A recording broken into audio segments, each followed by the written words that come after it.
Bonjour et bienvenue sur le podcast The Bloom Space. Je suis Eugénie Lambert, anciennement journaliste et aujourd'hui fondatrice du studio de méditation moderne Bloom. Alors Bloom, c'est quoi? D'abord un studio mais aussi une application.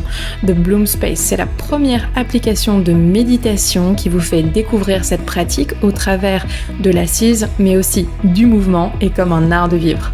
Le podcast The Bloom Space, c'est des conseils et des conversations passionnantes avec des experts bien-être, des entrepreneurs méditants et vous qui méditez tous les jours. Alors à quoi ressemble votre pratique? Qu'est-ce que la méditation signifie pour vous? Comment cet outil vous accompagne dans vos vies? Découvrons cela ensemble. Bonjour à tous et bienvenue sur le podcast The Bloom Space. Aujourd'hui, je suis ravie d'accueillir Cathy Closier. Bienvenue Cathy. Merci. Bonjour à tout le monde. Trop contente de t'accueillir Cathy. Alors, j'ai écrit une petite intro. Comme d'habitude, j'écris toujours une petite intro pour mes invités. Okay. Cathy, tu es fondatrice et gérante des restaurants Season. Oui. Cathy fait partie de ces femmes qui impressionnent sans jamais chercher à impressionner les autres. Elle le fait un peu naturellement. Elle évolue dans un milieu très exigeant, la restauration, souvent encore très masculin, même si tu m'as dit que tu pensais que ce n'était pas trop encore le cas. Donc ça a évolué. Ça a évolué. Elle a su non seulement y trouver sa place, mais aussi s'y réinventer encore et encore au rythme des tendances, des fashion week, des transformations du secteur. Derrière les assiettes colorées, les lieux inspirants, il y a une réalité qui est plus brute, celle d'un métier intense où la pression est constante et où la santé mentale est souvent mise à l'épreuve. Cathy en parle avec une rare transparence. C'est vrai, on va en parler forcément ensemble. Elle partage ses montagnes russes, ses doutes, ses moments de fatigue. Je trouve d'ailleurs que c'est une de tes grandes forces. Mais aussi donc, cette capacité à toujours se relever, à avancer, à avoir une forme de positivité, si ça se dit. C'est pas très beau comme mot, mais bref, très ancré. C'est une femme profondément connectée aux autres et à tes émotions. Tu es aussi maman de 2 garçons, c'est ça? Un rôle à part entière qui, bien sûr, vient encore enrichir ce personnage incroyable. Ce qui me touche particulièrement chez toi, et je pense que là aussi on se rejoint sur plein de points évidemment, mais aussi sur ça, c'est notre sensibilité et ta sensibilité. Et le fait que tu t'autorises à être à la fois hypersensible mais aussi vulnérable. Tu ne le caches pas, tu en fais une force. Donc on va pouvoir parler de ça. Et enfin, on va pouvoir aussi parler de ton nouveau chapitre, puisque aujourd'hui tu te formes en tant que coach. Oui. Sportive, oui. J'ai trop hâte que tu nous racontes tout ça. Bref, dans cet épisode, on va parler de résilience, d'émotions, de pression, d'équilibre et de ce que ça veut dire de tenir dans la durée sans se perdre. Bienvenue Cathy. Merci pour ce beau résumé. Alors Cathy, j'ai plein de questions pour toi, mais la première, c'est est-ce que tu pourrais te présenter à ta façon, comme tu veux? Qui es-tu? Alors, je m'appelle Cathy, qui je suis une rêveuse, une rêveuse sans limite, enthousiaste et positive, je crois, qui a toujours rêvé d'aventure. J'aime que la vie soit excitante. Et du coup, j'accepte les hauts et les bas, puisque pour moi, ça fait partie un petit peu du chemin.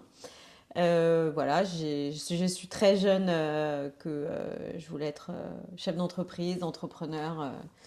Voilà, l'entrepreneur est venu un peu sur le tard en tant que mot. Avant, c'était être patron ou chef d'entreprise. Oui, c'est vrai. Donc voilà, et j'ai découvert la restauration totalement par hasard. Et ça a été une passion immédiate. Parce que tout d'un coup, j'étais en contact avec les gens. Et je me suis rendu compte que j'adore les gens. J'adore rencontrer, j'adore parler et surtout, j'aime faire en sorte que les gens se sentent bien, passent un bon moment, que ça fait du bien. Manger, ça provoque des émotions, ça peut apaiser une émotion négative, ça peut créer une émotion hyper positive. Enfin voilà, et en fait, j'ai trouvé que c'était un lieu social finalement.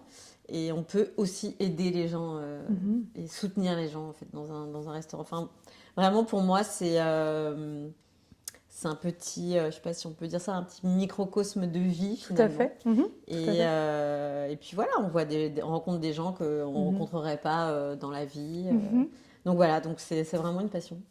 C'est beau, merci pour cette présentation. Et vraiment, en effet, le lien humain, c'est ce qui se perd dans notre société. Ouais, Donc, je trouve que les restaurants, c'est presque tout ce qui nous reste, en oui. fait, pour garder ce lien, se rencontrer, échanger, être assis à côté de personnes qui peut-être partagent pas nos mêmes Mm. opinions. J'avais vu cette interview de, je sais pas si tu connais Anthony Bourdain. Non. C'est un Ah oui. Américain, ouais, Ah non. j'adore, Non. qui est décédé il y a quelques années, mais qui était un mec complètement brillant et qui disait allez vous asseoir dans un café que vous connaissez pas à côté de personnes, allez au bar, Mhm. commandez genre le truc classique du resto et parlez avec quelqu'un qui partage pas les mêmes opinions que vous. Ouais. Et je me suis dit waouh, ça c'est beau et ça il faut vraiment qu'on fasse plus ça pour essayer d'avoir une meilleure ouverture d'esprit. Je ferme la parenthèse, je reviens vers toi, Mhm. Cathy. Mhm. Est-ce que Mais tu peux nous parler? moi, je fais une autre parenthèse. Vas-y. C'est que pendant le Covid, moi, j'ouvrais pour la vente à emporter et la livraison. Et me suis rendu compte que dans le quartier, on était les seuls à ouvrir. Et on était le lien social Ouais. de toutes les personnes qui étaient en train de vivre le confinement seules. C'est-à-dire qu'ils sortaient, ils venaient chercher à Mhm. manger un café ou quoi, mais c'était surtout leur moment où en fait ils pouvaient parler physiquement à d'autres personnes. Et Mhm. du coup, j'en ai qui restaient 1 heure pour Mhm. discuter avec nous parce que c'était Mhm. nécessaire. Mhm. Donc en fait, j'ai passé des heures et des heures à parler avec des gens qui avaient besoin de liens. Ouais. Et Mhm. je trouve ça hyper important. Je trouve ça hyper important aussi. Et Mhm. je savais pas que tu avais fait ça pendant le Covid, que tu Ouais. étais restée. Parce que je pense qu'on s'est rencontrés juste après, parce que j'ai ouvert Bloom en août 2020, donc on a dû se rencontrer en septembre, donc Ouais. la grosse partie était déjà passée. Mm. Mais ça ne m'étonne pas de toi, Cathy. Évidemment, bien sûr. Euh, je sais que tu en as déjà parlé dans des podcasts, etc. Mais pour les personnes qui te découvrent Mhm. aujourd'hui, est-ce que tu peux rappeler un petit peu pourquoi ou comment, en fait, juste les débuts de Season je sais que je crois qu'au début de ton histoire, il y a une histoire avec l'Indiana Café, et Ah oui, puis tout alors, ça. Ouais. donc ça fait 25 ans Oui. que je suis dans la restauration, donc c'était il y a un moment. J'ai travaillé dans les Indiana Café. Mhm. Ensuite, je suis partie 1 an à New York. Mhm. Et je suis revenue parce que mes anciens patrons de Mhm. Indiana Café voulaient m'aider à ouvrir mon premier Mhm. café. Donc j'ai ouvert mon premier café à 26 ans. J'ai Mhm. revendu 2 ans et demi après. J'ai ouvert le Café Crème Mhm. qui est en face de En chez face de Season. Season, ouais. Voilà, Mhm. que j'ai revendu Mhm. il y a quelques années maintenant. Mhm. Et ensuite, j'ai eu plusieurs restaurants Mhm. dans le quartier. Mhm. Et ensuite, j'ai ouvert Season. Season, ça va faire 11 ans au mois de juillet. Waouh, Déjà. génial. Ok. Ouais, ça passe vite. Et qu'est-ce qui t'a inspiré pour... tu parlais un petit peu de New York. Moi, je te Oui. connais. Je sais que tu es une vraie New-Yorkaise à Paris Mm. dans l'âme. Et ça se voit même dans la façon dont tu es, dont tu te tiens. Elle est juste stylée, Cathy. Non, mais c'est vrai. C'est vrai. Ça fait partie de ces gens qui ont ce truc en plus. Et toi, t'es née comme ça, mais elle est née comme ça aussi. Tu peux pas l'expliquer. C'est vrai. Donc, est-ce que tu peux nous dire qu'est-ce qui t'a inspiré? Qu'est-ce que tu as voulu amener? Quel est le message que tu as voulu faire passer avec Season? Alors, quand je suis rentrée de New York, Mhm. il y a beaucoup de choses qui me manquaient Mhm. de New York, mais principalement ce style de vie Mhm. autour de la restauration aussi. Mhm. Donc moi, quand je suis rentrée de New York, je continuais à travailler dans la restauration. J'avais donc des horaires décalés, Mhm. etc.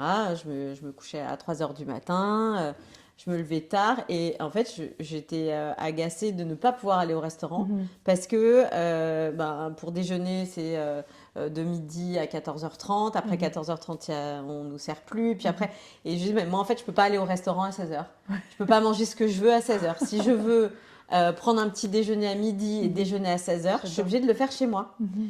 Et je trouvais ça très frustrant. Mhm. Et je suis quelqu'un qui a une valeur liberté très très importante. Mhm. Et en fait, je me sentais pas libre alors que j'avais ce sentiment très fort à New York. Mhm. Et je trouvais ça limite injuste. Mhm.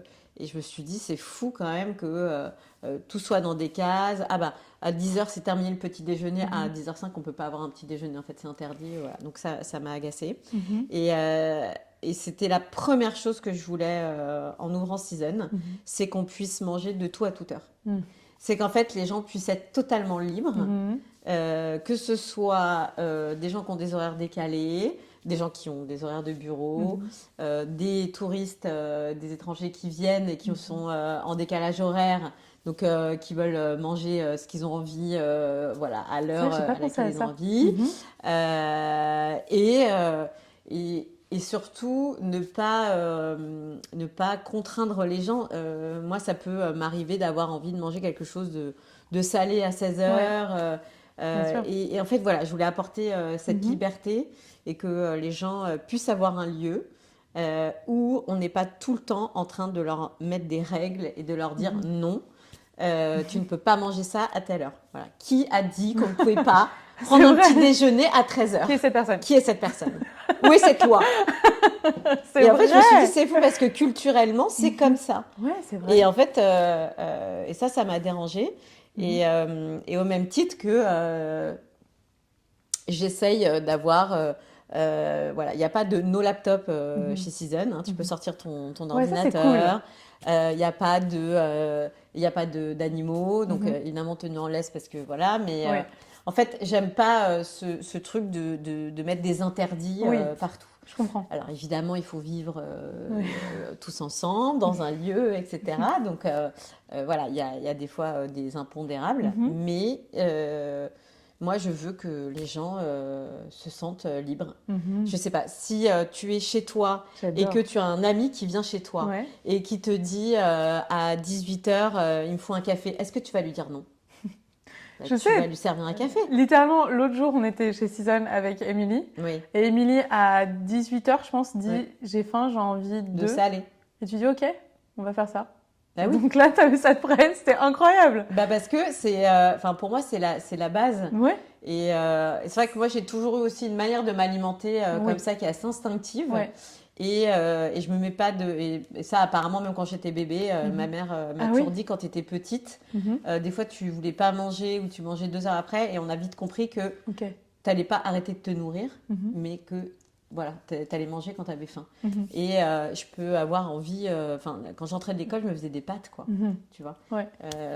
Et voilà, donc moi j'ai besoin de cette liberté et je trouvais qu'à New York, je l'avais cette Mhm. liberté. Complètement. Et surtout, j'avais ce plaisir du coup, Mhm. alors que j'étais aussi en horaire décalé là-bas, Mhm. de pouvoir aller au restaurant, Ouais. moi aussi, Ouais, voilà. bien Et sûr. qu'on sortait à 2 h du matin Mhm.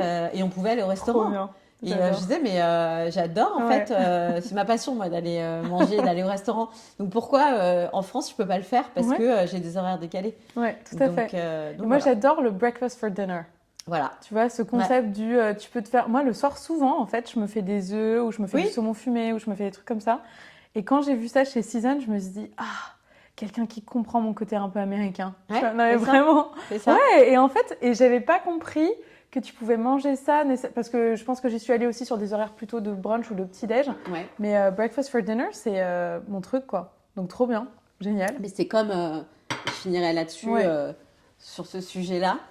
Il y a quelque chose qui m'agace beaucoup en ce moment, c'est que bon, je pense que c'est dans notre culture peut-être de devoir mettre des choses dans des cases, Mhm. absolument. Oui. Et depuis quelques années, on me dit ton restaurant brunch. Mhm. Et ça m'agace Mhm. parce que, bon, déjà c'est nouveau, hein, on me disait pas ça au début quand j'ai ouvert, on me C'est disait pas vrai. restaurant brunch.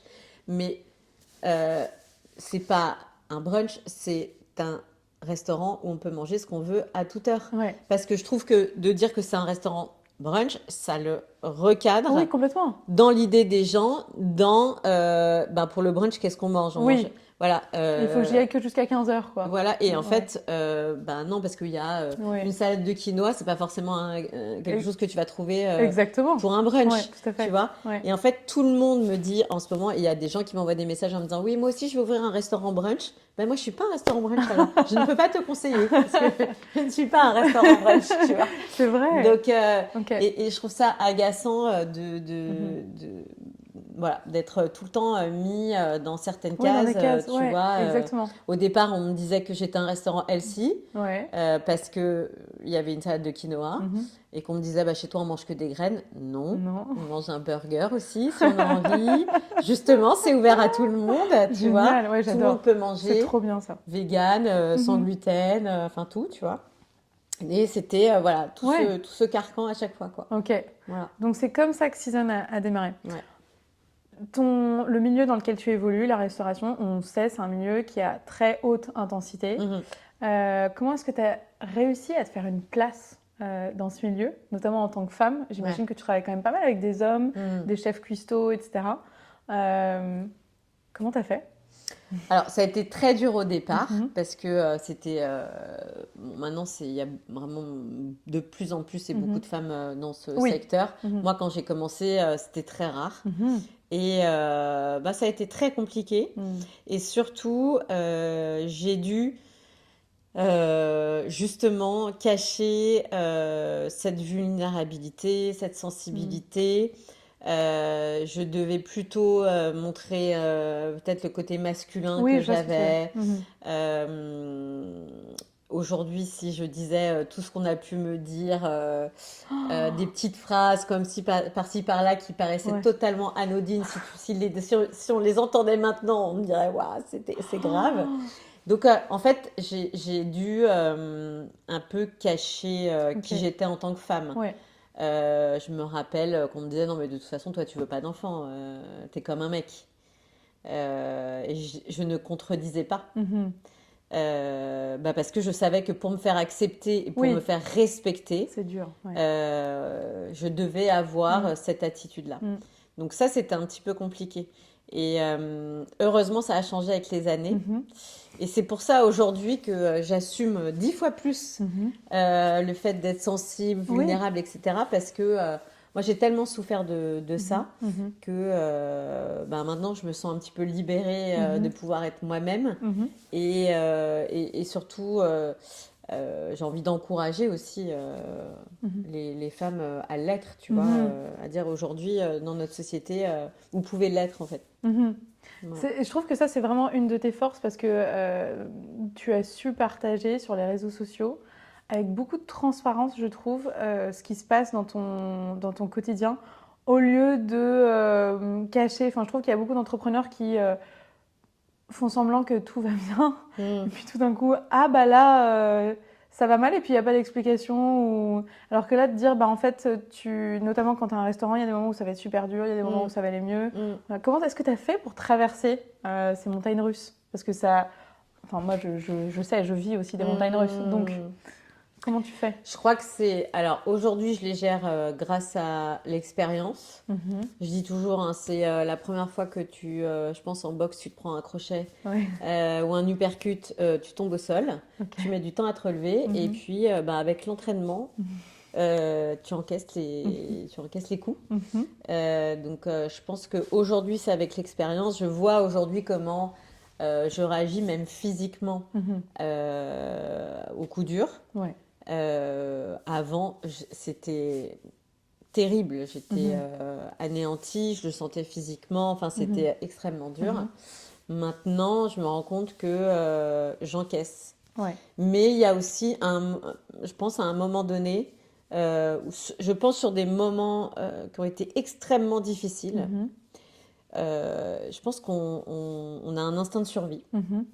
Et je pense que je me suis habituée à prendre une information, Mhm. la mettre de côté, la digérer Mhm. et après me mettre en action, Ok. en fait. Je pense que déjà, quand tu as une difficulté, se mettre en action, c'est Mhm. le meilleur moyen de la Mhm. gérer. Mhm. Mais je m'octroie aussi le droit Mhm. de m'effondrer Mhm. pour me relever. Mhm. C'est-à-dire que au lieu de, comme avant, de me dire, voilà, faut que je tienne le coup, faut que je tienne le coup, faut que je tienne le Mhm. coup, et c'est là où en fait tu craques. Oui. Bah, quand j'ai une mauvaise nouvelle ou quand j'ai voilà, un coup dur, euh, ok, je rentre chez moi, Ouais. je me mets dans mon canapé, Mhm. je mets mon plaid, je prends mon petit thé, je pleure s'il Ouais. faut, Mhm. je me plains, j'en parle ou j'appelle une copine, je pleure. Mhm. Je suis capable de me regarder Netflix 8 heures d'affilée J'adore. en me disant, je gérerai ça demain. Mhm. Aujourd'hui, je pleure Mhm. parce que c'est ça que je dois gérer. Mhm. Aujourd'hui, c'est dur. Voilà. Finalement, tu es dans l'instant présent Mais quand tu complètement. Mais fais de toute ça. façon, il n'y a que ça, Mhm. en fait, pour moi. Mhm. C'est primordial Mhm. d'être dans l'instant présent. Mhm. Tu ne peux pas changer ce qui s'est passé, Mhm. donc tu es obligé de l'accepter. Mhm. C'est le passage de l'acceptation Tout à fait. dans le moment présent. Et tu peux faire tout ce que tu veux. Mhm. Ce qui va se passer après, tu ne peux pas le contrôler. Mhm. Tu peux mettre des choses en œuvre, Oui. mais tu ne peux pas le contrôler. Et anticiper, c'est ce que je dis toujours à mon équipe. Je lui dis, tu es en train d'anticiper des problèmes qui n'existent pas. Donc, est-ce que tu peux arrêter de perdre du temps à réfléchir à ce qu'il pourrait se passer? Je dis parce que toi, tu es en train de me faire 1 ou 2 scénarios catastrophes. Moi, là, je peux t'en sortir 10 scénarios catastrophes. On va faire comment? On va passer 1 heure à réfléchir à tous les scénarios catastrophes en essayant d'anticiper pour les gérer, alors que peut-être il ne se passera rien. Donc, moi, généralement, je gère au moment où ça se passe. J'adore. Mais il faut savoir aussi, je te donne un exemple. L'année dernière, ma comptable m'appelle et me dit, il y a eu un petit problème, je vous passe les détails de qui a fait une erreur ou quoi, on s'en fiche. Bref, ma TVA n'a pas été déclarée sur ma holding perso pendant 2 ans. Et elle me dit, j'ai fait le calcul. Et là, elle me donne une somme. Donc là, je lui dis, alors, je suis en train de passer un moment déjà très compliqué. Je n'ai pas la capacité d'enregistrer cette information. Donc, ce qu'on va faire, c'est que je vais prendre cette information, la mettre de côté, et quand je pourrai gérer cette information, je te le dirai. Oh, j'adore. Et 1 heure après, c'est une incroyable capacité de pouvoir faire ça. 1 heure après, j'avais oublié. C'est fou. Et c'est revenu Ok. quand on m'a dit, t'as un contrôle TVA. Ok. Bon, bah là, finalement, on va y penser maintenant, parce que là, il va falloir aller au rendez-vous et on va le gérer. Okay. Mais en fait, pourquoi je fais ça aussi, c'est que quand elle me dit ça, je peux pas gérer la situation de toute façon. En fait, je peux pas. J'adorerais avoir les moyens de dire ok, c'est pas grave, je fais un virement, bam bam, hop, je ne peux pas, j'ai pas l'argent. Ok, je peux réfléchir 5 minutes ou 3 heures, j'ai pas l'argent pour les payer. Donc, et puis sur 2 ans, c'est énorme. Voilà, donc quoi qu'il arrive, je vais réfléchir à des solutions. Ça fait 2 ans que j'ai pas payé, donc c'est pas demain matin qu'on va me réclamer de les payer. Oui. Donc, je prends ce temps supplémentaire. Wow. De toute façon, que je le fasse maintenant ou dans 3 semaines, ça n'aura pas changé en fait. Oui, évidemment. Elle ne se sera pas payée la TVA. Oui, bien sûr. Voilà. Donc, tu arrives à mettre de la distance avec ça. Donc, est-ce que tu as dit les 3 étapes, c'est j'écoute l'information, je la digère et après je me mets en action. D'abord, je m'effondre s'il y a besoin de s'effondrer. C'est très important. C'est très important. Je pense qu'il faut vraiment se laisser l'opportunité de ne pas être bien. Parce que je pense que sinon, ça ressort après. Ça, c'est que de mon avis. Mais en fait, et je pense aussi qu'on gère moins bien. Si tu te mets en action tout de suite, t'es moins objectif, t'es moins clair sur la situation. Alors que quand tu fais ça, alors moi, ça peut durer une soirée, c'est pas long, 24 heures. Ça pourrait être pour des gens 4 jours, j'en sais rien, tu vois. Mais je sais que du coup, le lendemain matin, je dis ok, t'as passé la nuit dessus, voilà, et je me mets en action, mais du coup, je suis plus au clair. Les idées sont plus claires pour essayer de me mettre en action et de trouver des solutions. Voilà. Parfait. J'aimerais revenir sur ce que tu dis sur les émotions, etc. Je sais qu'on s'était retrouvés à une masterclass que j'avais écoutée avec toi et Kenza Keller sur les émotions et comment gérer son entreprise avec quand on est sensible, etc. Je crois que tu as fait une formation sur les émotions, non? Alors, j'ai pas fait c'est pas une formation, c'est un programme que j'ai suivi. Tu peux m'en parler? Ouais, alors c'est venu complètement par hasard. C'est un psy qui j'allais pas voir pour moi à la base, qui m'a dit que j'avais clairement, bon, après plein de conversations, dérégulation des émotions. Et il m'a dit voilà, on a un programme dans notre cabinet, donc avec plusieurs psys. Et je pense que ça pourrait beaucoup vous apporter de suivre ce programme. Et donc j'ai accepté, parce que je suis très curieuse. Et j'avais une séance en groupe et une séance en individuel avec un autre psy. Et la première séance, c'était la séance en individuel avec le psy. Et la première conversation que j'ai eue avec cette femme, je pourrais en pleurer tellement ça me fait des frissons d'y penser. C'est elle m'a dit comment je raisonnais, euh, comment mon cerveau fonctionnait, Mhm. etc. Et là, tout d'un coup, je me suis dit, mais c'est dingue. En fait, il y a quelqu'un qui comprend ce que je ressens, C'est fou. alors que j'avais l'impression de ne pas être Mhm. normale, Ouais, d'être bien sûr. vraiment, genre, Mhm. d'avoir un problème. Euh, et vraiment, c'est vraiment venu me chercher profondément parce que Mhm. elle disait même des choses. Je disais, mais c'est fou. En fait, je pensais pas qu'il y avait des mots Mhm. là-dessus. Tu vois, Mhm. c'était dingue pour moi. Et, euh, et après, la séance en groupe, j'ai trouvé ça. J'avais très peur au départ parce que j'avais Mhm. l'impression que j'allais me retrouver dans un truc comme les alcooliques Mhm. anonymes, tu Bien vois. sûr, ouais. Dans Voilà, les émotions. voilà. Et en fait, on est arrivé, le premier rendez-vous, on nous a donné des cours, quoi. Enfin pas des Mhm. cours, mais des documents. Ouais. Et tout était documenté. Et Mhm. alors ça m'a plu parce que tu vois, on Mhm. avait Ouais. je sais pas, un support. Mhm. Et la première page, c'était en fait, voilà, on est 20% de la population comme ça, Mhm. et que c'est biologique. Ok. C'est pas, ouais, moi j'ai ça dans ma vie ou quoi, je suis hyper. Non, en fait, on est né Mhm. différemment, on est Mhm. fait différemment. Et ça, c'était très important parce que ça te déculpabilise aussi de te dire, bah, c'est peut-être moi qui suis folle, c'est peut-être, tu vois, c'est peut-être, je pense pas de la bonne manière, Mhm. etc. Alors qu'en fait, non, c'est tu es comme ça, Mhm. et il faut juste le comprendre et Mhm. apprendre à le gérer.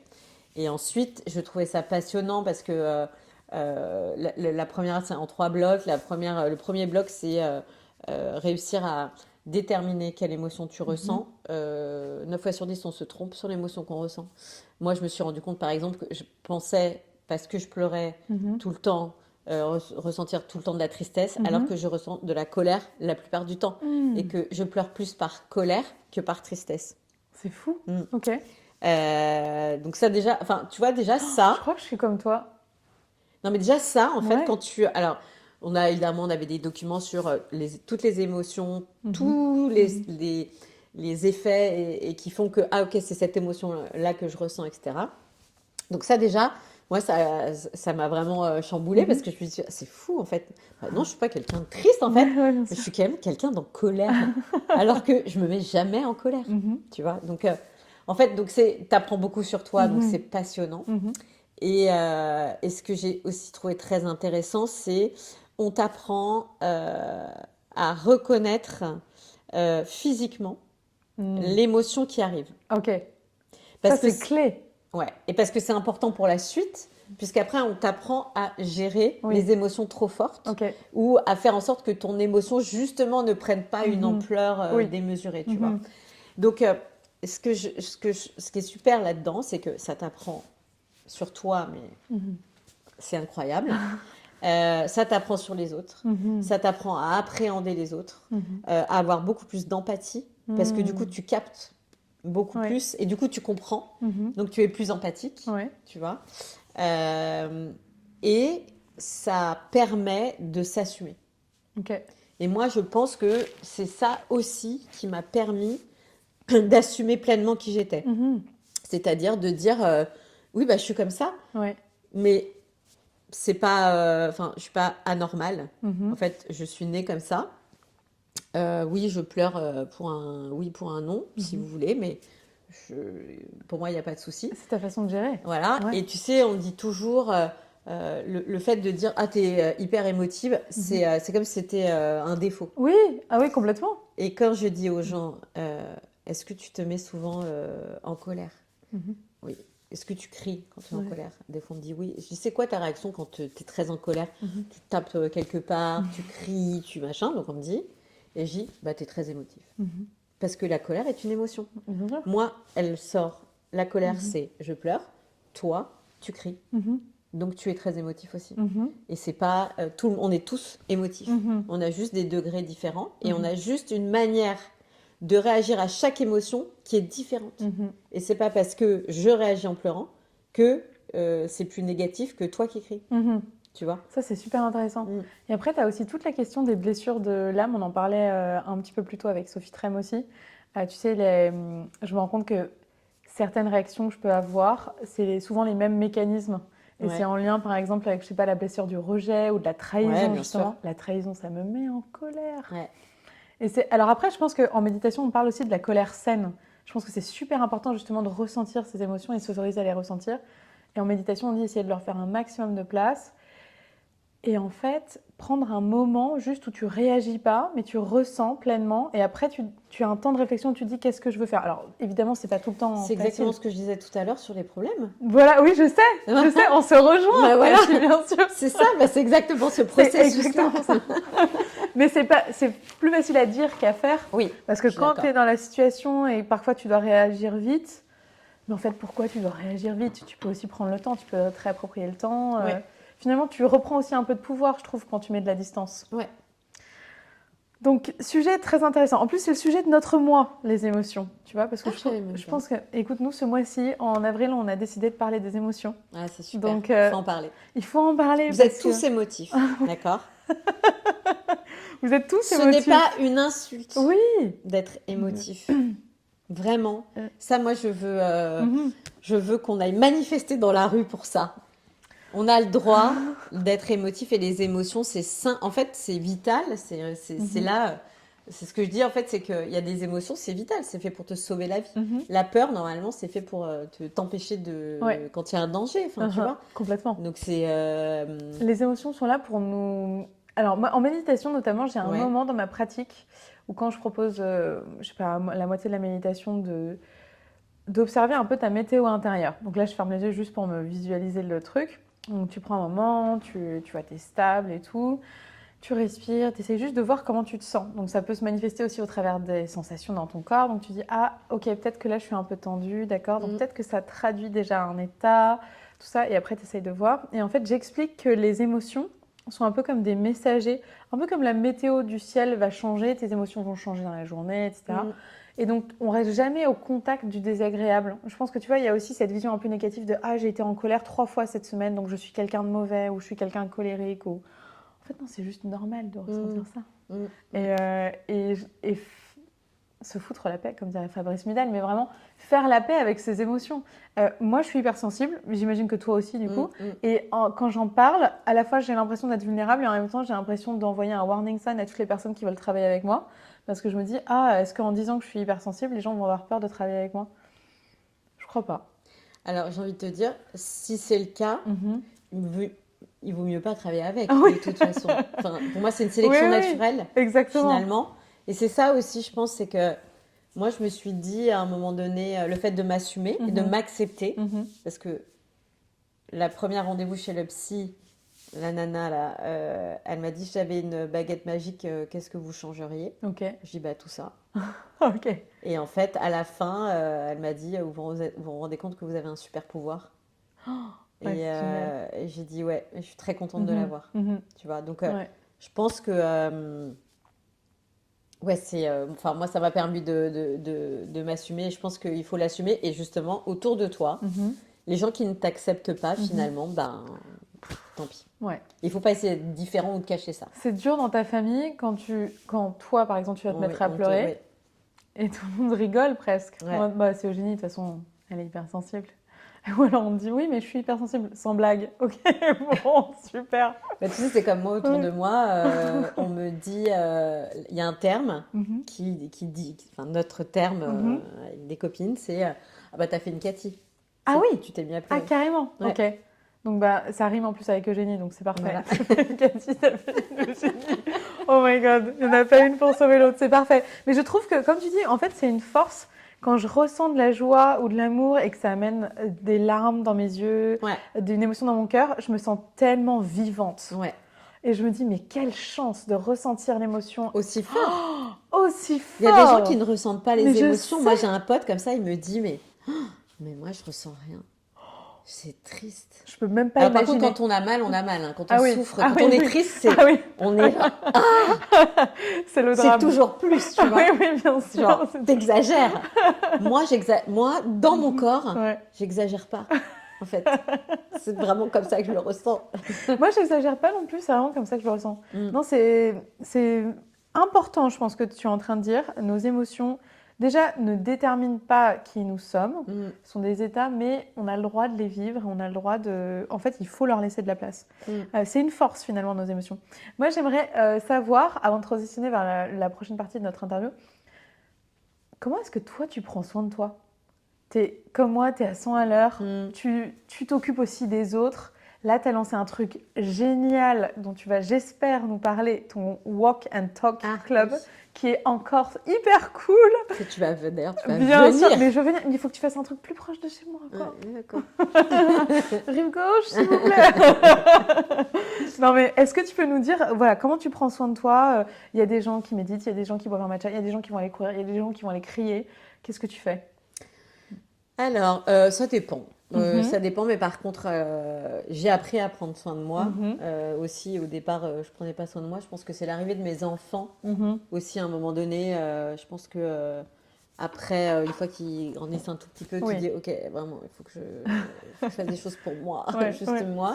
Bien sûr. En fait, alors, je sais que j'ai aussi beaucoup de chance parce que je peux un peu gérer mon emploi du temps comme je le souhaite, donc ça c'est vraiment une chance. Mais maintenant, mon rythme de travail dépend un peu du moment dans lequel je suis. Je m'explique, c'est que j'ai pas toujours la même heure à laquelle je me réveille. Je ne me mets pas d'impératif. Je mets jamais de rendez-vous, par exemple, avant 10 heures du matin. Parce que j'ai compris, mais ça, c'est aussi pour améliorer mes journées et pour les autres aussi. J'ai compris que si je dois me dépêcher le matin, etc., en fait, je suis dans un moins bon mood. Et que ça peut me stresser toute la journée. Oui, bien sûr. Enfin, quand je dis stresser, c'est minime, mais voilà. Donc que c'est mieux pour moi et tout le monde si je vais tranquillement le matin. Ça ne m'empêche pas de travailler, mais je le fais à mon rythme. Et surtout, quand je sens que je suis fatiguée, bon, il y a toujours un peu l'impératif du service, etc. Mais je suis capable de m'arrêter de travailler à 15 heures ou à 16 heures. Si vraiment j'en ai marre, je suis fatiguée. Et je peux reprendre à 18 heures. Et je suis mon rythme. Et si je reprends pas, je reprends pas. Ok. En fait, le monde va pas s'écrouler. Oui. Oh, j'adore cette Tout simplement. philosophie. Il faut que je t'ai en format pocket sur mon épaule. Vraiment. En fait, c'est juste que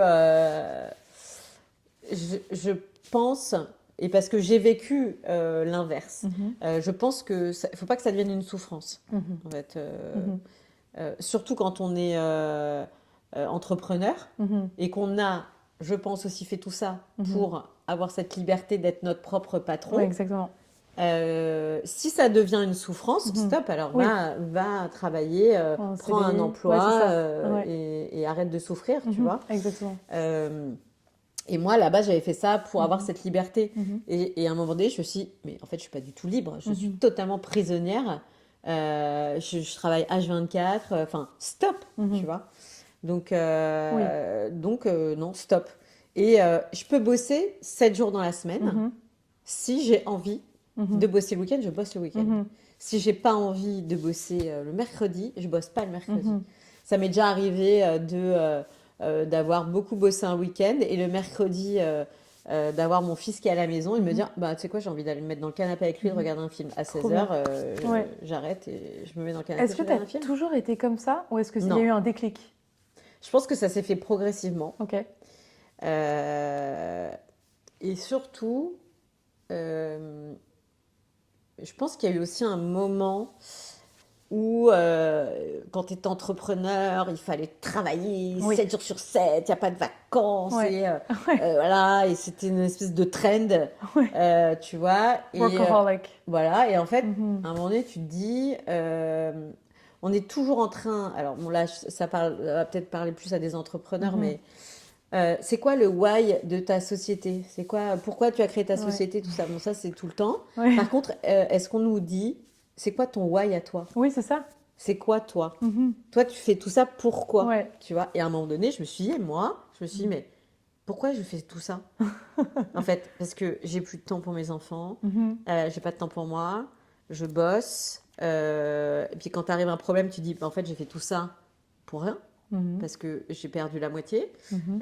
Et en fait, à un moment donné, c'est aussi pour ça, tu vois, c'est les hauts et les bas. Ouais. Pendant les bas de mon parcours, Mhm. tu te dis, mais stop, en fait, Mhm. pourquoi j'ai perdu autant de temps? Donc, Exactement. maintenant, je me dis, ok, je suis pas là pour souffrir, hein. Mhm. Bien sûr. Sinon, fallait pas que je fasse ce choix. Bah oui. Parce que des fois, on me dit, ah, mais pourquoi tu fais ça? Je dis, bon, en même temps, je l'ai choisi, donc voilà. Mhm. Mais je pense que il faut, à un moment donné, se dire, ok, pourquoi je fais tout ça? Mhm. Je voulais que ça m'apporte quoi? Mhm. Et est-ce que ça me l'apporte Oui. ou non? Ton point de ça sert à rien de souffrir si tu Ouais. restes et je pense qu'en fait l'entrepreneuriat c'est pas fait pour tout le monde Non. parce que c'est très trendy, tout le monde a envie de se Ouais. lancer, Non, c'est mais chouette, ça mais fait, la faut réalité c'est que arrêter de c'est super rêver, dur. hein. Oui, c'est super dur. C'est pas un rêve, C'est hein. pas un rêve, Pas du tout. c'est C'est un gros, vrai choix. c'est un vrai choix. Gros Ouais, disclaimer. vraiment, vraiment. Et ok. Euh, du Je coup, parle beaucoup. pour continuer ça, non, moi j'adore. Ah. J'adore, justement, je trouve que tu parles hyper bien. Si on peut parler un tout petit peu de santé mentale, et tu partages ce que tu as envie de partager, bien Oui. sûr, mais est-ce qu'il y a des moments où tu as senti que ta santé mentale, elle était en train de flancher? Et comment est-ce que tu t'en es sortie?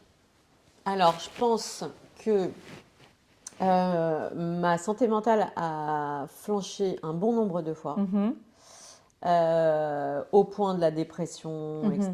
Donc ça, je suis passée plusieurs fois par là. mhm, Je pense aussi que c'est ces moments-là qui ont fait qu'aujourd'hui, mhm, euh, j'ai décidé de plus souffrir mhm, de tout ça. Euh, et de me dire, ok, j'ai envie d'être heureuse. Qu'est-ce qui est important pour moi?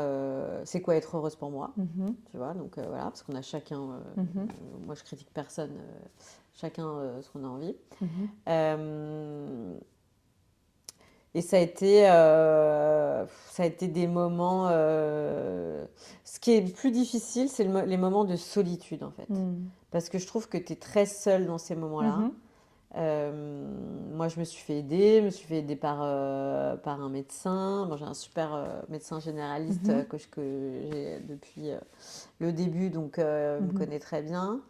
Euh, et ces dernières années, qui mhm, ont été aussi très difficiles, mhm. c'est le sport. Le sport. Ah ah! Transition. Et Alors, j'estime que ça m'a sauvé la vie, quoi. ok. Avant de passer justement au sport, parce qu'il y a aussi la marche, Ouais. est-ce que pour toi, comme on parle un petit peu de méditation sur ce podcast, c'est quoi ta forme de méditation à toi? Parce que j'essaie d'expliquer avec Bloom que c'est pas que la pratique assise, c'est la Alors, pratique de l'attention. C'est quoi pour toi, Cathy? en fait, je pense que c'est grâce à toi que j'ai compris certaines choses, parce que j'étais toujours en train de me dire, non mais j'arrive pas à méditer, j'arrive pas à méditer. Parce que je me disais, méditer, c'est m'allonger, avoir de la musique, essayer de penser à rien, puis t'es là, genre, ah, mais je pense quand même, je pense, comment je fais pour pas penser, tu vois? Enfin, J'adore. vraiment, mais Ouais, c'est ouais, ça, bien tu sûr, vois? bien sûr. Et un jour, je suis venue chez toi, Ouais, et on a fait une c'était méditation. trop bien. Je pense que j'étais pas en état vraiment méditatif, mais Mhm. par contre, après, j'avais fait un massage. Oui, incroyable, sur les émotions. Et là, je me suis Ouais, dit, mais attends, j'ai l'impression que ça a duré 5 minutes. Je n'ai pas dormi. ouais, Donc, et je crois que c'est toi qui m'as dit, bah c'est ça aussi. la pleine conscience.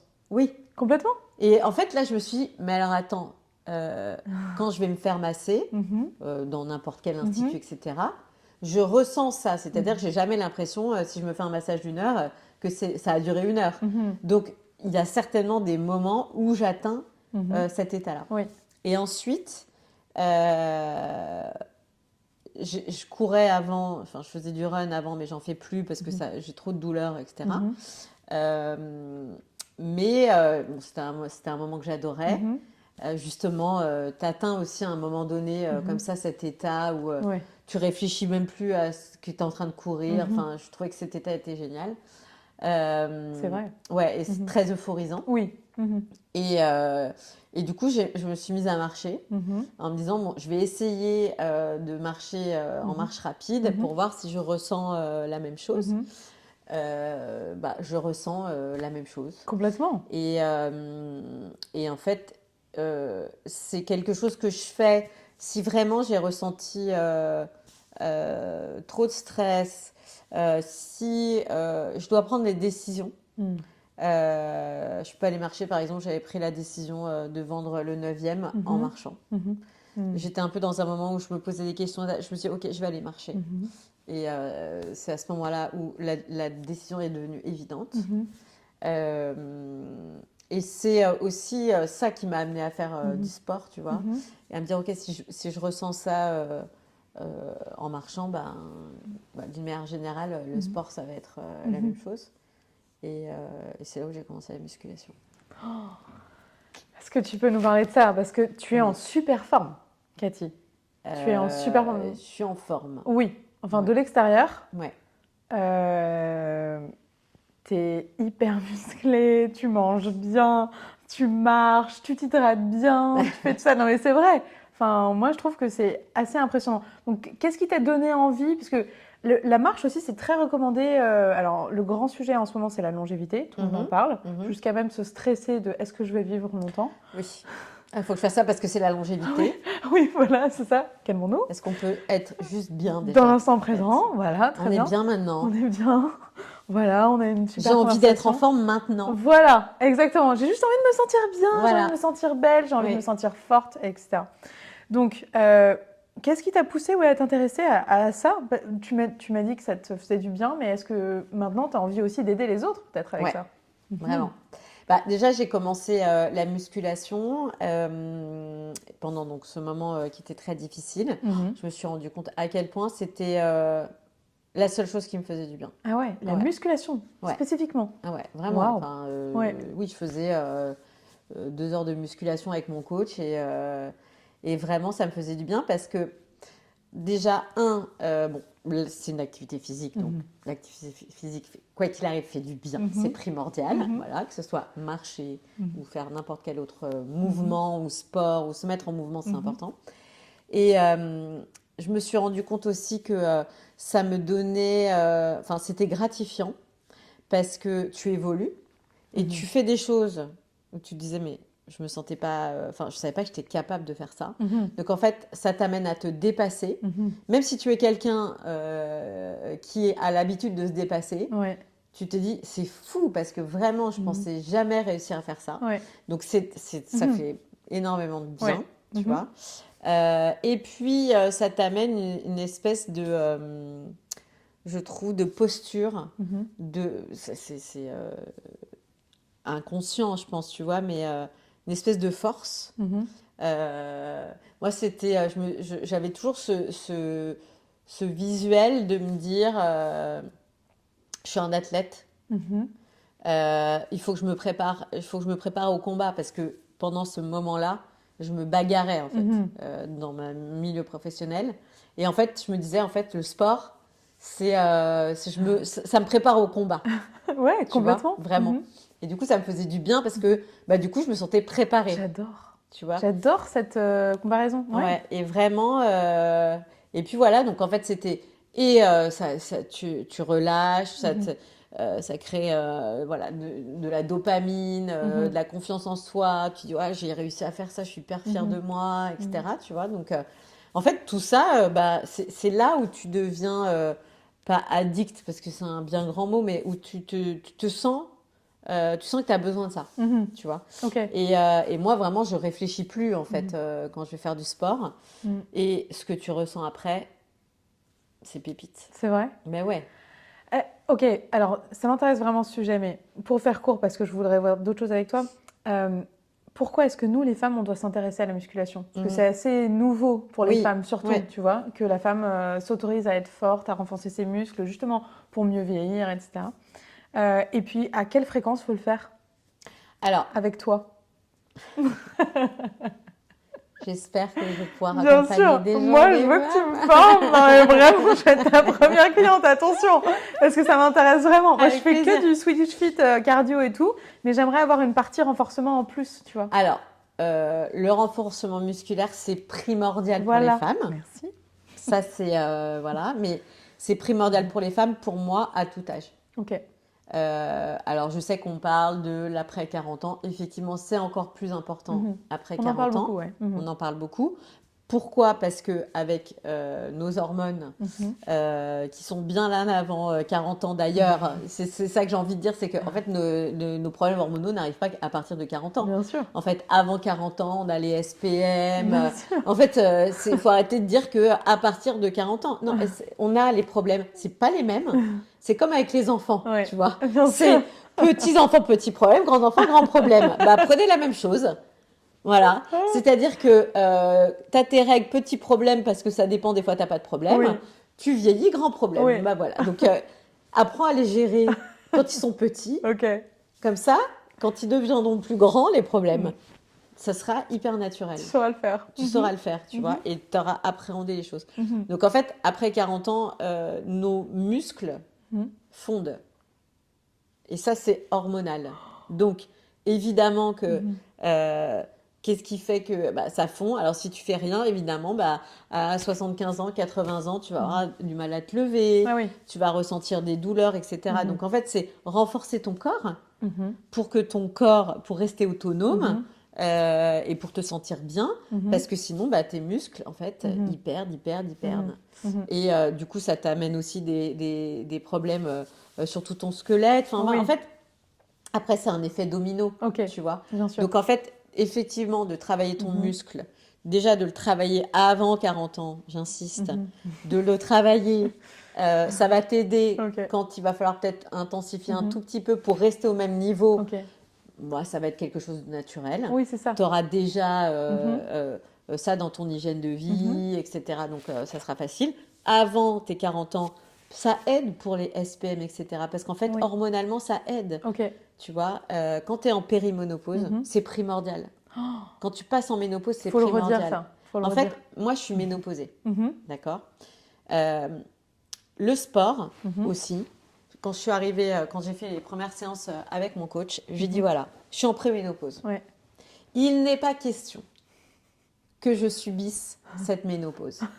Parce que toutes mes copines Détermination. me disent... Non, mais toutes mes copines me disent ah, tu vas voir, tu vas prendre 10 kilos, tu vas voir, tu vas faire ci. Et en fait, je dis mais non, je ne veux pas. Oui. Je veux pas. C'est simple, je ne veux pas. Je veux lutter et je ne veux pas subir. Donc, je dis en fait, voilà. Donc, donc, on s'est dit ok, la musculation, c'est quelque chose que tu fais en perte de poids. Donc, moi, j'ai dit, ok, donc moi, je veux pas prendre du poids. C'est ça mon objectif. Là, je suis pas là pour perdre du poids, je veux pas en prendre. Ouais. Je veux me renforcer, etc. Mais je veux pas en prendre. Ça fait partie de mes objectifs. C'est pas esthétique forcément que je fasse du sport. Je veux juste pas subir cette ménopause. Ouais, je bien veux sûr. pas perdre en autonomie, etc. Oui. Et du coup, je veux pas prendre de poids. J'ai aussi changé mon alimentation. C'est-à-dire que j'ai pas arrêté de manger du tout. J'ai pas arrêté de me faire plaisir. J'ai juste fait un rééquilibrage alimentaire. Oui. C'est-à-dire que le matin, je ne mangeais pas. Alors, j'ai aussi lu beaucoup de choses, je me suis beaucoup renseignée. J'ai compris que en périménopause, il fallait manger des protéines le matin, Ok. que ça allait t'aider sur ta gestion de la glycémie toute Ouais, la complètement. journée et que ça allait certainement éviter le pic du goûter, j'ai envie de sucrer, tu vois. Ouais. Je me suis rendu compte, mais vraiment, c'est incroyable, c'est qu'effectivement, si je mange des protéines le matin, j'ai pas mon envie de C'est sucre vrai, moi non après-midi. plus. Ouais. Vraiment. Et ça, je me suis dit, ok, en fait, pour moi, c'était quelque chose, tout ça, c'était très puissant. Et je me suis dit, ok, bon, je vais, moi, je suis très gourmande, à la base, je mange pas très bien, etc. Tu vois, donc j'ai fait des changements, mais vraiment sur la longueur. Pour moi, les changements, tu peux pas dire dans 2 mois, je vais perdre 10 kilos, etc. Donc, en fait, j'ai changé mes habitudes, mais de manière extrêmement progressive, puisque j'ai juste commencé, par exemple, par manger un œuf dur le matin. Et j'ai dit, ok, je ne change que ça pendant 3 semaines. Waouh. C'est mon seul changement. Oui. Et en fait, j'ai fait tous mes changements comme ça. C'est-à-dire que je faisais un changement pour 3 semaines. Waouh. Au lieu de me dire, La alors attends, il faut que je mange ça, il faut que je mange ça, il faut que je change tout. Non, je change Non. pas tout. Stop. Je fais de manière progressive. Ouais. tu vois. Ok. Et ça, pour moi, c'est... si tu veux que ça devienne des habitudes, il faut que ça soit progressif, il faut accepter que ça soit progressif. Donc, le sport, la nourriture et le pilier qui est pour moi le plus important, c'est le sommeil. Voilà. Donc, en fait, c'est vraiment mes 3 piliers. C'est le sommeil, la nourriture et le sport. Ok. Et en fait, alors, ok, il y a des moments, tu dis, bah, j'ai pas envie de me coucher à 22 heures. Bah, tu te couches pas à 22 heures, mais bon, Oui. il faut que ça soit une certaine moyenne. En fait, c'est juste toi et comment tu te sens Mhm. et la manière dont tu te sens. Et en fait, quand je suis passée en ménopause, je suis arrivée, j'ai dit à mon coach, bon, un mois après, je lui disais, bon, dans un mois, je suis ménopausée, on va le fêter. Et je lui ai dit, bah écoute, j'ai pas pris de poids. J'en ai même perdu 2. Waouh. Et ça, j'étais hyper contente Mhm. de ça. Mhm. Parce qu'en fait, je me suis dit, il y a moyen d'aider les femmes. Mhm. Il y a moyen de leur dire, ok, t'es pas obligé de subir. Mhm. Mais je pense que plus tôt on met des choses en place, mieux c'est. Parce que justement, c'est pas une révolution dans ta Mhm. vie quand Mhm. tu commences à sentir que ça va pas bien Mhm. et que peut-être t'es en périménopause, parce que ça Mhm. peut arriver très tôt. Mhm. Et surtout, j'ai envie de dire aux femmes avant 40 ans que, bah, en fait, ces habitudes-là, Mhm. je pense que ça peut t'aider aussi d'une manière globale, hormonalement, Ouais, peut-être ralentir aussi le processus ou Ouais. l'adoucir ou ouais. Alors, je suis pas médecin ni rien, Ouais. mais je me dis, si c'est possible à la Mhm. périménopause, à la ménopause, je vois pas Mhm. pourquoi ça serait pas possible Ouais, bien avant, tu sûr. vois. Bien sûr. Donc, Bien sûr. si j'avais su, j'aurais testé ça Mhm. avant. Ok. Mais, mais voilà, et en fait, c'est vraiment pour moi important de me sentir bien. Mhm. C'est juste ça, c'est de me dire, ok, je veux continuer à ressentir ça. Mhm. Et puis ouais, j'ai envie de le partager aux femmes, tu vois. Mhm. J'ai envie qu'elles se sentent bien. Mhm. Et j'ai envie qu'en fait, les femmes arrêtent de voir cette période comme l'ogre dans lequel tu Ouais. vas être mangé, Mhm. de voir ça comme bah, c'est la fin de ta vie, t'es Oui, de ta foutu, féminité, ta voilà. sensualité, Non, tout ça, ta sexualité, bref. Ouais. c'est Ah ouais. le début de la liberté. J'adore. Ouais. Il faut le voir comme quelque chose de très excitant. Mhm. Mhm. Vraiment. Tu atteins Mhm. une liberté, Mhm. un bien-être qui est incroyable. Tu es libre à tous les niveaux. Attends, il faut que je te dise un truc parce que quand je suis allée en Écosse l'année dernière, j'ai une Mm. passion Écosse. Et on a fait un tour d'un endroit où, bref, il y a eu beaucoup de sorcières, etc. Mm. Il nous expliquait qu'en fait, les sorcières, c'était vraiment des femmes qui, à partir de 40 ans, souvent ne pouvaient plus avoir d'enfants. Donc, à partir du moment où la femme ne pouvait plus avoir d'enfants, la femme devenait beaucoup moins intéressante pour les hommes. Mm. Et la femme devenait dangereuse parce qu'elle devenait Ok. de plus en plus intelligente, de plus en plus sage, de plus en plus mûre. Et Et donc, voilà. ils devaient souvent tuer les femmes à cette période-là. Et donc, c'est pour ça qu'ils les Ouais. qualifiaient de sorcières dès qu'elles commençaient à dire leur opinion, à être un peu trop belles, ou tu vois, bref. Et bah, clac, on les Mais c'est ça exécutait. parce qu'en fait, C'est terrible. on n'a plus rien à perdre. Mhm. On n'a plus rien à prouver. Mhm. Je te jure que ça, bah, ça enlève une espèce de charge Ouais, mentale, hein. ouais, bien sûr. Et puis ouais, on se sent plus libre. Il y a plus, on se sent plus sûr de soi. Hmm, Enfin vraiment, moi j'ai vraiment envie que les femmes se disent, je rêverais que les femmes soient excitées à l'idée de ce passage. j'adore. Vraiment. Alors, j'ai deux dernières questions, parce qu'il ne nous reste plus beaucoup de temps, mais euh, ça y est, tu viens d'être nommée ministre de la Santé et des Sports. Je te donne une baguette magique. Ok. Qu'est-ce que tu fais avec ça? Quelle est la première mesure que tu mets en place pour Bah, le améliorer? sport, mais Mhm, de manière différente dans les mhm, écoles. mhm. L'apprentissage, même si on n'a plus beaucoup de temps. Non mais vas-y, vas-y, vas-y. J'ai trouvé une conversation que j'ai eue avec mon fils qui était hyper intéressante. Mhm, C'était pas plus tard qu'il y a 2 semaines. Il a 12 ans. mhm. Il est rentré de l'école. Il m'a dit, ah maman, aujourd'hui, on a appris à l'école les règles des filles. Génial. Ok. Ouais. Et j'ai, ah ok, génial et tout. Et il me dit, ouais, et il commence à m'expliquer. Il me dit, oui, alors, du coup, il y a les 2 petites boules, et puis après, ça fait un truc comme ça, machin. Bon, il commence à me parler de ça. Et en fait, il y avait 2, 3 petits éléments qu'il n'avait pas compris. Bon, Mhm. déjà, je trouvais ça génial que mon fils en parle, Oui. tu vois. Mhm, Et j'étais là, j'ai dit, ah non, bah, dis-moi, je vais t'expliquer. Donc, en fait, je lui ai expliqué parce qu'il me dit oui, puis après, j'ai pas compris là, le pourquoi il y a le sang qui coule. Bon, voilà. Donc, bref, je lui explique. Et tu vois, je lui ai dit, bah, c'est super que tu me poses la question. Et je lui dis, bah, peut-être je vais aller un petit peu plus loin dans ce qu'on t'a expliqué à l'école. Je dis, alors, tu vois, il y a des filles qui peuvent des fois avoir un peu mal au ventre. Et tu vois, je lui ai expliqué un petit peu de choses. Je lui ai dit, des fois, les filles, elles peuvent avoir des... Moi, je leur parle beaucoup d'émotions, donc je peux leur parler des émotions, ils savent de quoi je leur parle, tu vois. Et je leur dis, bah, elles peuvent être un peu plus émotives, elles peuvent pleurer, elles peuvent s'énerver, enfin voilà, tu vois. Et je lui ai expliqué ça. Et il était intéressé parce que j'étais en train de lui expliquer, parce que du coup, il a compris, parce que je lui ai dit, ça sert à faire les enfants aussi, tout ça, quelque part. Tu vois. Donc, je lui ai un petit peu expliqué aussi. Et aussi pour lui dire, t'es concernée. Parce qu'en fait, si une femme a ses règles, c'est parce qu'elle peut procréer. Et que si elle peut procréer, après, les hommes rentrent en compte. Donc en fait, ça te concerne. Complètement. Donc déjà, je trouve qu'il faudrait pousser ça. Et expliquer aussi l'importance du sport. Pas que leur faire des cours d'EPS, de sport lambda, Bateau. où en fait tu leur dis, bon bah là c'est l'endurance, vous devez courir 10 minutes. Ma fille, elle est là-dedans, là, elle déteste. Mais évidemment. Nous, on fait des tours d'un square dans Paris, parce qu'ils n'ont même pas de stade ou rien. Mais c'est ça, donc en fait, on t'explique pas le pourquoi. Pourquoi il faut faire du sport dans la vie.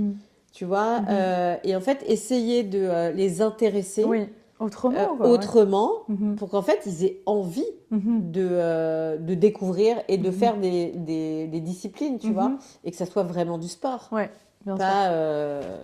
J'ai pas d'idée comme ça, mais enfin moi, mes fils m'ont déjà raconté des cours de sport. Je me suis dit, c'est une blague, tu vois. Non mais vraiment. Moi aussi, j'ai un peu... Moi, j'ai toujours aimé le sport, donc... Et j'étais bonne en sport quand j'étais jeune, donc je savais que je pouvais toujours remonter ma moyenne avec le sport, même si le coefficient n'était pas énorme. Mais je voyais mes copines qui râlaient tout le temps. Oh là là, on va faire ça, c'est nul. Ouais. Mais c'est vrai, même il y a des trucs qui m'ont moins plu, genre la gym par exemple, je connectais moins. Moi, j'adore les sports co, j'adore la vitesse aussi, courir, etc. Et la gym, la poutre, ça me terrifiait. Mais ouais. Oui, et puis il y a plein de choses qui sont pas prises en compte aussi. Tu vois, moi, je me rappelle par exemple, quand j'étais à l'école, le jour où j'ai eu mes règles. Ah oui, ça c'est terrible. Le cours de sport. T'es là, genre. Ouais. Comment je vais faire? Enfin, tu vois, en fait, tout ça, moi, je pousserais là-dessus. Et surtout, j'essaierais de trouver des moyens d'intéresser les enfants au sport et aux valeurs du sport, mais de manière plus ludique. Oui, et puis en rencontrant des athlètes, en échangeant, tout ça. Ouais, je suis d'accord avec toi. Vraiment. Trop bien. Est-ce que tu peux répondre à cette dernière question, Cathy? Ce soir, tu peux inviter 3 personnes à dîner chez toi. Qui est-ce que tu invites? Ça peut être des personnes qui sont réelles, des personnes fictives, des personnes du passé, du futur. Voilà, tu prends qui tu veux. Et qu'est-ce que tu leur fais à manger? Je cuisine pas, vraiment. Je pense que j'inviterais pour faire à manger mon pote Denis Imbrozi pour qu'il cuisine. Oui, j'adore.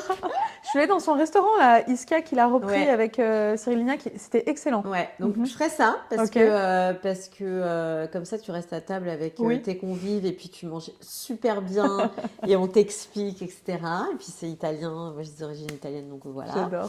Ça, je ferais ça. C'est très très dur comme question. Oui. Des gens qui t'inspirent, peut-être, avec qui tu as envie de parler. Moi, c'est mes amis qui m'inspirent. Hein. C'est souvent mes copines et tout. Donc, je pense que ce serait mes copines, en fait. Tu vois, ça serait toi, Émilie, Caro. Tu vois, parce que on se parle librement. Et c'est Denis au fourneau. Ouais. Non, mais c'est génial. J'adore. C'est pas mal, non? J'espère qu'il va nous écouter. Oui, c'est ça. Denis, si tu nous écoutes, on va bien manger et voilà. Et tu vas nous faire un dîner, ça va être génial. Ouais. Moi, ça serait plutôt ça parce que j'aime les conversations qu'on peut avoir. Je trouve qu'on ressort toujours de là un peu galvanisé. Complètement. On a ri, du coup, Ouais, on est détendu. ri. Ouais, Tu vois. exactement. On a parlé plein de Voilà. sujets Ouais. différents, perso, pro. à C'est chaque ça. fois. Je pense que ce serait ça. Ok. C'est ce qui là me vient à l'esprit et me ferait le plus envie en tous les cas. J'adore. C'est la Ouais. meilleure réponse, je trouve. Et en plus, je suis inclus dans le dîner. Voilà, tout à fait. Merci, Cathy. Ok, pour terminer, est-ce que tu as une phrase que tu gardes avec toi, une phrase que tu as envie de partager, qui t'aide à te remotiver, ou des mots qui t'ont marqué et quand c'est dur, ben, tu te rappelles de ça? Euh, Rien ne résiste au travail, ça je le dis J'ai souvent. j'ai vu ça dans une de tes interviews la dernière fois et je me suis dit, c'est vrai, elle a raison. Oui, parce que c'est pas dans le mot travail, ça veut pas dire Mhm. sueur, hein. Mhm. Tu vois, ça veut dire voilà. C'est voilà, si tu veux tu vois par exemple de Mhm. faire de la muscu, de Mhm. travailler Ouais. sur ton corps, Mhm. bah, t'atteins Ça des paye. objectifs, ça paye quoi. Exactement. Donc pour moi, ça serait ça. Mhm. Euh, et pas oublier d'être heureux. C'est beau. Drop the mic. J'adore. Merci infiniment, Cathy. C'était trop bien Merci à cette toi. conversation. Merci Oui. et à très vite. Oui, Merci.